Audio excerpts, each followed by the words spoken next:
Self-love isn't selfish, it's important.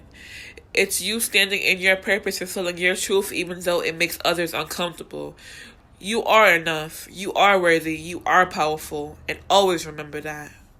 Ready, set, glow. Welcome back to Slay Sis Podcast. I'm Lindsay, your host. And I know I didn't release a podcast last week. I was feeling really drained and I needed some time to rest and to get myself together. But we are back with episode 6. And episode 6 is about self-betrayal. On this episode, I will be speaking about self-betrayal. But first, let's do a mental health check. And it wouldn't be a Slay Sis podcast without a mental health check. And also, too, I want to welcome my new listeners and welcome back my current listeners. Thank you for coming to this safe space and fucking with your girl. So, let's get into the mental health check. I would say my mental health is an 8. Because I'm excited for the week. I feel like I've actually wrote down and I set my intentions that it's going to be a good and an abundant week for me. And I'm not saying that I'll say it, but I normally don't write down oh, this is going to be a good week. I'll normally say it to myself, but not really say it out loud. But it's going to be a great and abundant week for me. And when you set your intentions, good things happen. You ever notice when you don't, when you say negative things about the week, oh, today's gonna be a bad day, it turns into a bad day.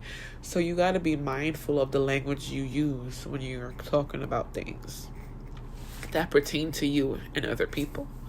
But also too, I told you guys in my last episode, I think I'm going back to therapy, and I start my first session on Tuesday, and I'm so excited for that.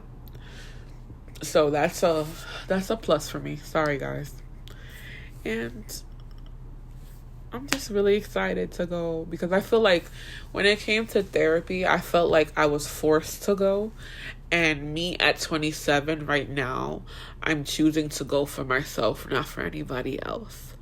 And that's a great feeling just to have.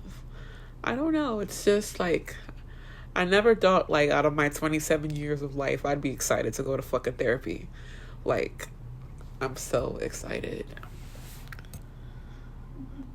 Episode 6 is all about self-betrayal. So here's the definition.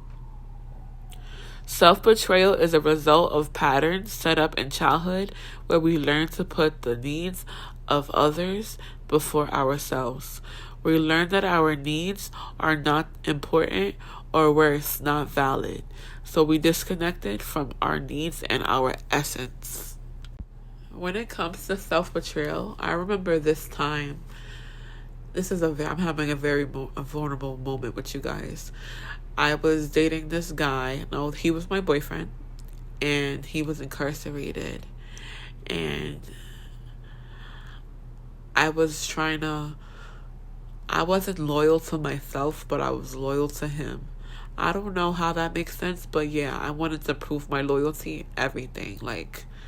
I threw out everything that I had to do for myself out the window. Not everything, but because I was still doing things for myself. But when it came to my relationship, I was just really obsessed and in love.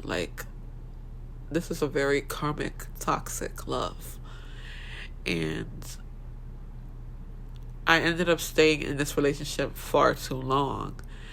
It was to the point where I felt guilty if I left because I told him that I would stay no matter what obstacle.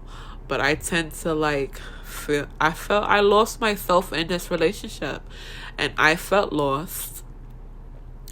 And I had a really bad PTSD because of the way he spoke to me.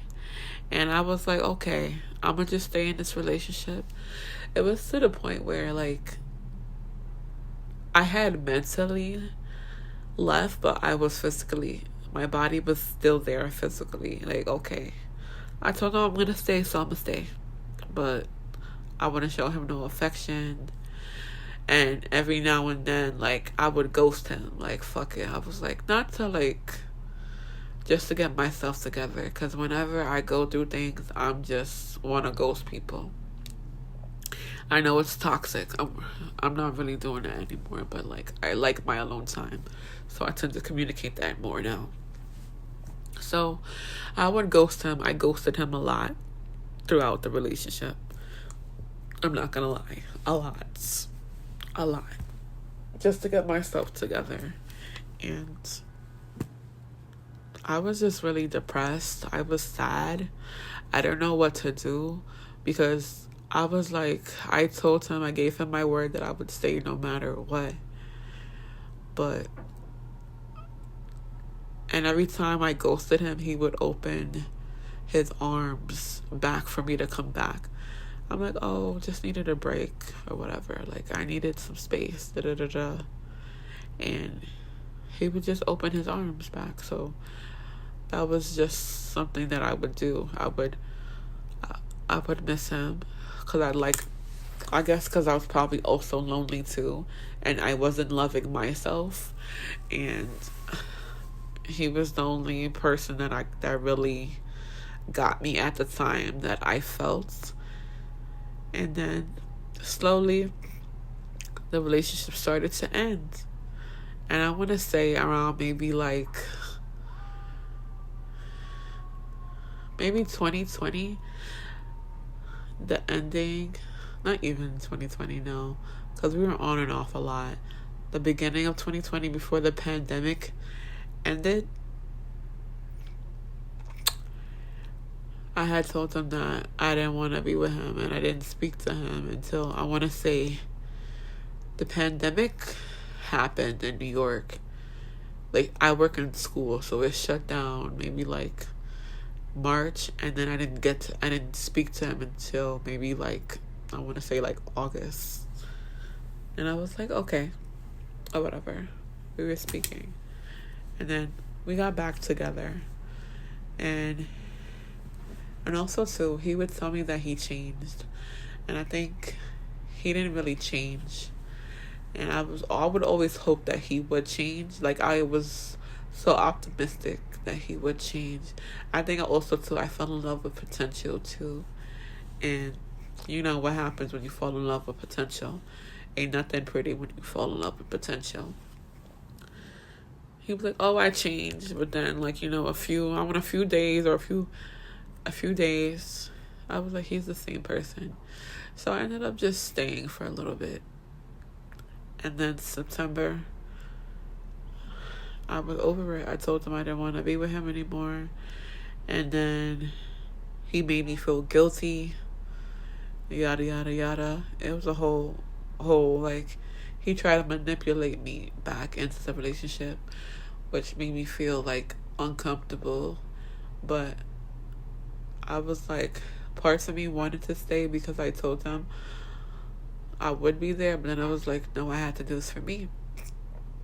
And it wasn't until he came, I want to say, I went looking for him in 2021, found out that he had a girlfriend, but I didn't know until he called me that day. And it ended up being someone he told me was like, oh, this is my sister. I was like, okay. I was like, this is strange. And then he was dating me and her at the same time. He was like, oh, I'm going to give you another chance, but I'm dating her too. And I felt like this is where I say know your worth, ladies. I didn't know my worth, and I think I just wanted him because another bitch had him, but I didn't really want him for real. And I was extremely emotionally unavailable, and I was in my head, looking back at it, I didn't really want him for real. It's just that someone else had him, and I didn't like that someone else had him because I didn't have the same access I had to him, which is also, I know it's toxic, but I didn't care. I was like, this is my man, I'm gonna get him back, whatever. So, long story short, the girl this is before this happened. Before this, I thought before he was dating both of us, but I knew, but she didn't know. And the girl had called me, and she was like, oh, leave my husband alone, da da da da. I was like, but I did not care. I wanted him back because after she said that to me, I wanted him back. And that's what that happened. And I was like looking at myself like with complete disgust, like, bitch, you're betraying yourself. Like, this goes against your morals, everything. And I was so disgusted with myself. It's to the point where, like, later down, I want to say April of that year, he pulled a me on me. He ghosted me. And I was like, I needed the relationship to end like that. Because if the relationship didn't end that way, God, the universe, whoever you believe in, I would have stayed and I wouldn't know my worth today. But I feel like when it comes to certain things, I needed to stop feeling guilty. But also too, I'm thankful that the relationship ended that way. Because if the relationship didn't end, I probably would have still been there. And I'm happy with myself. I'm happy in my singlehood. I'm living my life. I'm doing this podcast. I'm reaching people. I'm making content. And I'm trying to be happy. Like, happy within myself. Just myself. What's tea to y'all is my testimony. So I'm not ashamed that I went through this. I was when I was going through it. But right now, me standing in my power right now, me being the woman I am today, I'm not ashamed that I went through this because I needed to go through this to understand and learn me and to get to know myself better and to never do that to myself. Never be loyal to a person more than I'm loyal to myself. Fuck out of here. Because you know what? I matter. I have feelings. I am worthy. And I am that bitch. So, and I'm never gonna, listen. Y'all ever heard that? Listen, I ain't gonna let nobody treat me like an ibuprofen bitch when I know I'm a perk 30. Fuck out of here. I'm a perk 30. I'm not letting nobody treat me like an ibuprofen when I know I'm a perk 30. Thank you. And I didn't know that back then. But I know it now. And it's all about learning. And it's okay. I have some examples of what self-betrayal looks like. Number 1, pretending to be someone you're not. Number 2, comparing yourself to others, family, friends, strangers on the internet. 3, not consistently maintaining your values. 4, saying negative things about yourself to others or in your head. 5, disowning the parts of who you are to be accepted by others. 6, not acknowledging your needs. 7, wearing a mask to pretend that you're okay. And I have also how to break the self-betrayal pattern. Number 1, know that your needs matter. 2, take time to identify your needs. 3, be mindful about how you share these needs with others. 4, commit to a small action. It might be 1 minute of meditation, 5 minutes of journaling, something that you can easily achieve. 5, once you complete a task, congratulate yourself. And small promises over time change the habits. My favorite part of the podcast, I have some writing prompts for you guys. And the first question, sorry, I got ahead of myself. If you want to answer the writing prompts, I'm going to say them. You could tag me on Slasis if you want to. And I'm going to read it and I'm going to answer them. So, writing prompt number 1. How do you react when you're angry? I tend to keep things bottled up in and blow up. But as of lately, I've been writing in my journal and speaking to God. Number 2, what are some signs that your mental health is dipping? I said I become more irritable than usual. I don't want to speak to no one, or I'm not really like that present. My room gets messy. I don't want to get out of bed. Journal prompt number 3. When are you the hardest on yourself? When I'm not productive, because when I'm not productive and I know I have things to do and like I can't get up and I'm in a deep depression, I tend to feel really, really guilty. And I feel bad, and then I start to like be negative and beat myself up, which is like, I know I'm still working on it. On to the next segment, making fetch happens.